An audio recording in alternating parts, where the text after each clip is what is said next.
माता सती का जन्म कैसे हुआ था। एक बार की बात है, जगत की सृष्टि करने वाले ब्रह्मा जी ने दक्ष प्रजापति से कहा, पुत्र, मैं तुम्हारे कल्याण की एक बात बता रहा हूँ, उसे ध्यान पूर्वक सुनो। साक्षात भगवान शिव ने परना पूर्णा प्रकृति की आराधना की तथा उन्हें अपनी अर्धांगिनी बनाने के विचार से उनसे प्रार्थना की।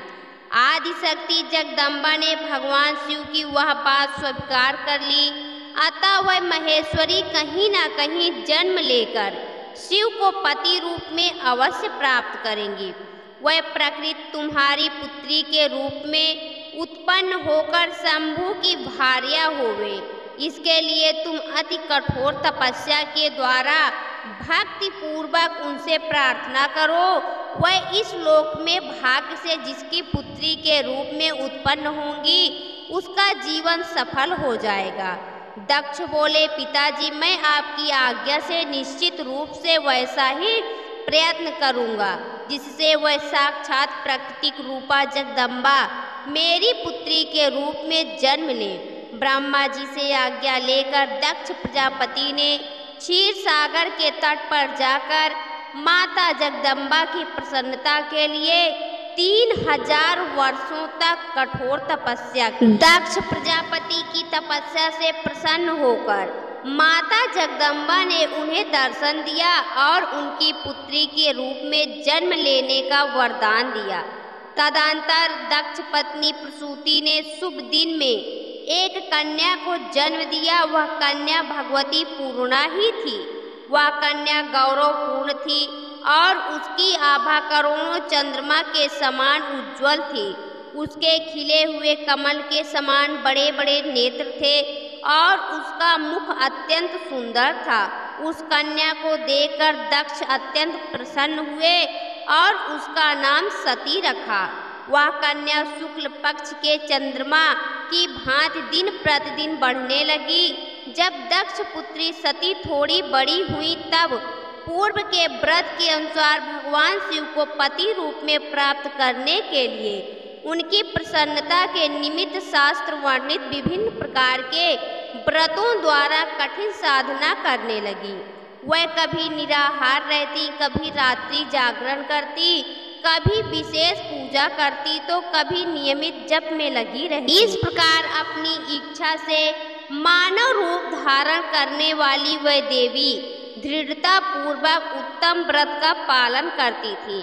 वह भगवान शिव के ध्यान में निमग्न हो उस समय सिद्धावस्था में पहुंच गई थी। उनकी तपस्या से प्रसन्न हो और संतुष्ट होकर ब्रह्मा, विष्णु, सभी देवतागण और ऋषि मुनि एक साथ कैलाश पहुंचकर भगवान शिव की स्तुति करने लगे। उनकी स्तुति को सुनकर भगवान शिव प्रसन्न होकर बोले, हे हरे, हे विधाता, हे देवताओं और महर्षियों, आप लोग निर्भय होकर यहाँ अपने आने का कारण बताएं। महादेव के इस प्रकार पूछने पर भगवान विष्णु की आज्ञा से ब्रह्मा जी बोले, हे प्रभु, अभिन्न रूप होते हुए भी हम 3 रूपों में प्रकट हैं। हे सनातन देव, मैं और श्री विष्णु आपके आदेश से प्रसन्नता पूर्वक लोक की सृष्टि और पालन के कार्य कर रहे हैं तथा कार्य कारणवश विवाहित भी हो गए हैं। अतः आप भी विश्व हित के लिए तथा देवताओं को सुख पहुँचाने के लिए एक परम सुंदरी रमणी को अपनी पत्नी बनाने के लिए ग्रहण करें। ब्रह्मा जी की बात सुनकर लोकेश्वर महादेव जी के मुख पर मुस्कुराहट दौड़ गई और वह बोले, ब्राह्मण, हरे तुम दोनों मुझे सदा ही अत्यंत प्रिय हो। तुम दोनों को देखकर मुझे बड़ा आनंद मिलता है। तुम लोग समस्त देवताओं में श्रेष्ठ तथा त्रिलोकी के स्वामी हो। लोकहित के कार्य में मन लगाए रहने वाले तुम दोनों का वचन मेरी दृष्टि में अत्यंत गौरवपूर्ण है, किंतु सुर श्रेष्ठ गण मेरे लिए विवाह करना उचित नहीं होगा, क्योंकि मैं तपस्या में संलग्न रहकर सदा संसार से विरक्त रहता हूँ और योगी के रूप में ही मेरी प्रसिद्धि है, जो निवृत्ति के सुंदर मार्ग पर स्थित और अपनी आत्मा में ही रमण करता है। संसार में विवाह करना पराये बंधन में बंधना है, इसलिए मैं सत्य कहता हूँ कि विवाह के लिए मेरे मन में थोड़ी सी भी रुचि नहीं है। तथापि जगत के हित के लिए तुमने जो कुछ कहा उसे मैं करूँगा, परंतु मैं जैसी नारी को अपनी प्रिय पत्नी के रूप में ग्रहण करूँगा और जैसी शर्त के साथ करूँगा उसे सुनो। जो नारी मेरे तेज को विभाग पूर्वक ग्रहण कर सके, जो योगिनी तथा इच्छा अनुसार रूप धारण करने वाली हो, जब मैं योग में तत्पर रहूं तब उसे भी योगिनी बनकर रहना होगा। ब्राह्मण, जो मेरे ज्योति स्वरूप सदाशिव के चिंतन में विघ्न डालने वाली होगी, वह जीवित नहीं रह सकती। उनके चिंतन के लिए मैं बिना विवाह के भी रह लूँगा। ब्राह्मण, मेरी एक और शर्त है, उसे सुनो। यदि उस स्त्री को मुझ पर और मेरे वचन पर अविश्वास होगा तो मैं उसे त्याग दूंगा। उनकी यह बात सुनकर ब्रह्मा और श्री हरि ने मंद मुस्कान के साथ मन ही मन प्रसन्नता का अनुभव किया। फिर ब्रह्मा जी बोले, हे महेश्वर, आपने जैसी नारी की खोज आरंभ की है, वैसी ही स्त्री के विषय में आपको बताता हूँ। आदिशक्ति जगदम्बा ने जगत का कार्य सिद्ध करने के लिए भिन्न भिन्न रूपों में प्रकट हुई हैं।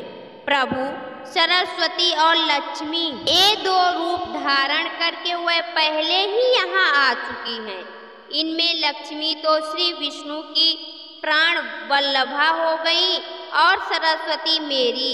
अब वह आदिशक्ति तीसरा रूप धारण करके प्रकट हुई हैं। प्रभु, लोकहित का कार्य करने की इच्छा वाली देवी शिवा दक्ष पुत्री के रूप में अवतीर्ण हुई हैं, जिनका नाम सती है और वह सब प्रकार से आपके ही योग्य हैं। महातेजस्विनी सती आपको पति रूप में प्राप्त करने के लिए दृढ़ता पूर्वक कठोर व्रत का पालन करती हुई तपस्या कर रही हैं। महेश्वर, आप उन्हें वर देने के लिए जाइए और सती को उनकी तपस्या के अनुरूप वर देकर उनके साथ विवाह कीजिए।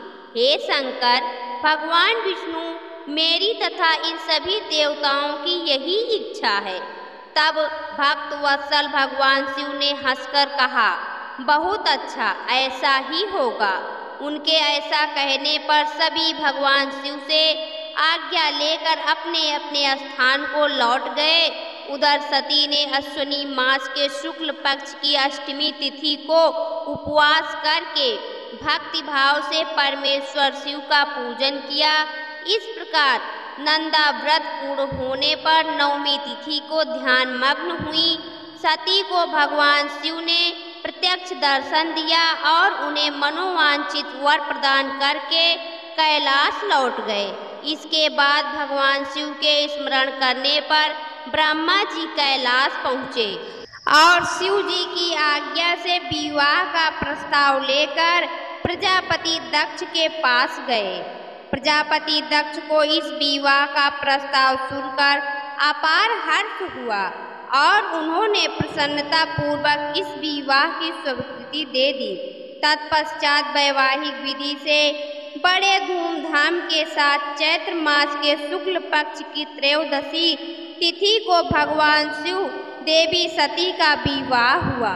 विवाह के बाद भगवान शिव प्रथम गणों और अपनी पत्नी सती के साथ कैलाश आ गए और वहां आनंदित होकर दक्ष कन्या सती के साथ विहार करने लगे। दोस्तों, आपको यह कथा कैसी लगी कमेंट बॉक्स में ज़रूर बताएं। वीडियो को लाइक करें, शेयर करें और हमारे चैनल को सब्सक्राइब करना ना भूलें। वीडियो देखने के लिए आपका बहुत बहुत धन्यवाद।